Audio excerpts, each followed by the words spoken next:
ইট পাথরের ব্যস্ত জীবনের বাইরে গিয়ে সবুজের মাঝে কিছুটা স্বস্তি পেতে চান, পাহাড়ের মাথায় সবুজের সমারোহ, পাখির কলকাকলি আর নানা প্রজাতির গাছপালা মুগ্ধ করে দর্শনার্থীদের। তবে অবকাঠামোগত কিছু সংস্কার ও সম্প্রসারণের অভাবে সম্ভাবনা থাকা সত্ত্বেও পুরোপুরি জমে উঠছে না উদ্যোগটি। ঝুলন্ত ব্রিজ ও লেক নির্মাণের পাশাপাশি আরও 7 একর জমি যুক্ত হলে বাড়বে দর্শনার্থী, সেই সঙ্গে বাড়বে রাজস্ব, এমনটাই মনে করছেন সংশ্লিষ্টরা। শিক্ষার্থী যারা, বিশেষ করে উদ্ভিদবিদ্যার শিক্ষার্থী, তারা ওখানে গবেষণার মতো কাজগুলো করতে পারবে, শিখতে পারবে, দেখতে পারবে। আর এটা যদি আরো একটু ব্যাপকভাবে করে, আমাদের যেহেতু পর্যটকরা এখানে অত্যন্ত বেশি আসে কোটবাড়িতে, এটাও একটা পর্যটনের চমৎকার জায়গা হবে। বলছিলাম কুমিল্লার কোটবাড়ি জাদুঘর এলাকার সালমানপুরে 16.45 একর জায়গা জুড়ে গড়ে ওঠা লালমাই উদ্ভিদ উদ্যানের কথা। পাহাড়ের মাথায় ইট বিছানো পথ, পাশাপাশি সবুজের সমারোহ, পাখির কোলাহল আর নানা প্রজাতির বিরল গাছপালা। প্রকৃতি প্রেমীদের কাছে জায়গাটি যেন এক টুকরো প্রশান্তি। কুমিল্লা কোটবাড়ি পর্যটন সমৃদ্ধ এলাকা। এখানে আমাদের প্রত্নতাত্ত্বিক নিদর্শনসমূহ আছে, জাদুঘর আছে। সরকারের উদ্যোগে ওখানে বিলুপ্ত প্রায় প্রজাতির বিভিন্ন অর্কিড, তারপর ঔষধি গাছ, বিভিন্ন উদ্ভিদের একটা সংরক্ষণাগার এখানে করা হয়েছে। যদিও এখানে জায়গাটা অনেক ছোট, যদি ব্যাপকভাবে বড় করে আমাদের এই উদ্যোগটা সরকার গ্রহণ করে, তাহলে আমাদের মতো যারা বৃক্ষ নিয়ে বাঁচতে চাই বা অবসর সময়ে আমাদের যেরকম ছাদে বাগান করতেছি, আমরা ওখান থেকে বিভিন্ন জাতির উদ্ভিদ বা অর্কিড সংগ্রহ করতে পারবো, নিজেদের সংগ্রহশালা বাড়াতে পারবো।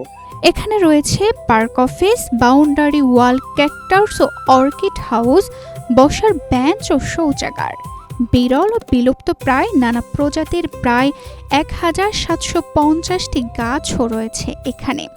তবে সরজমিনে গিয়ে দেখা গেছে সীমানার কাঁটাতার ছিঁড়ে গেছে, কিছু সাইনবোর্ডের লেখাও মুছে গেছে, কয়েকটি সিঁড়ি ও ক্যাকটাস অর্কিড হাউসের বেড়াও নষ্ট।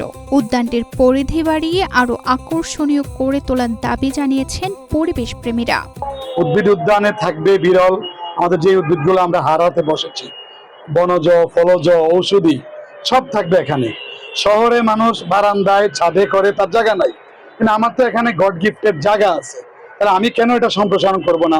আমরা এখান থেকে উদ্যতনে যথাযথ কর্তৃপক্ষের নিকট চাহিদাপত্র পাঠিয়ে জায়গাটা সংরক্ষণ করতে পারি এবং বিরল প্রজাতির গাছগুলো করতে পারি, লাগাতে পারি। তাহলে হবে কি, আমাদের এখানে কুমিল্লা বিশ্ববিদ্যালয় আছে, কুমিল্লা ভিক্টোরিয়া কলেজ আছে, হাজার হাজার ছেলেমেয়েরা এবং বোটানির ছাত্ররা তারা সেখানে গিয়ে তাদের এই হারানো ও উদ্ভিদগুলো সন্ধান করতে পারে এবং আরো পরামর্শ দিয়ে এটা আরো সম্প্রসারিত করতে পারে। স্থানীয়দের মতে কোটবাড়ির পর্যটন এলাকার সঙ্গে সমন্বয় করে উদ্যানটিকে পূর্ণাঙ্গ পর্যটন কেন্দ্র হিসেবে গড়ে তুলতে বিরল উদ্ভিদ সংরক্ষণের পাশাপাশি বাড়বে দর্শনার্থী ও রাজস্ব। আমরা 2022-23 সালে একটা প্রজেক্ট সাবমিট করি। এখানে 7 একর জায়গা ভূমি অধিগ্রহণের কথা বলা হয়েছে এবং ঝুলন্ত ব্রিজ এবং আপনি জানেন যে এই 2টা অংশ আছে আমাদের এখানে।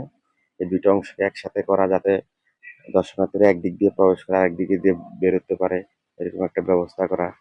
তারপর একটা ওয়াটারফল, সুন্দর একটা ওয়াটারফল ব্যবস্থা করা বা লেক সিস্টেম, এখানে বোট টোট থাকবে, এই ধরনের চিন্তা ভাবনা ছিল এবং আমরা একটা প্রজেক্ট প্ল্যান, একটা প্রস্তাব দিয়েছিলাম, কিন্তু এই প্রজেক্ট এখনো আলোর মুখ দেখিনি। প্রকৃতির অপার সৌন্দর্যে ঘেরা লালমাই উদ্ভিদ উদ্যান প্রয়োজনীয় সংরক্ষণ, সম্প্রসারণ ও নতুন বিনোদন সুবিধা যুক্ত করা গেলে এই সবুজ উদ্যানই হয়ে উঠতে পারে কুমিল্লার অন্যতম আকর্ষণীয় পর্যটন কেন্দ্র। বাড়তে পারে দর্শনার্থী, সঙ্গে রাজস্ব। তানজিদা রহমান, ইনায়া, বাংলাদেশ প্রতিদিন।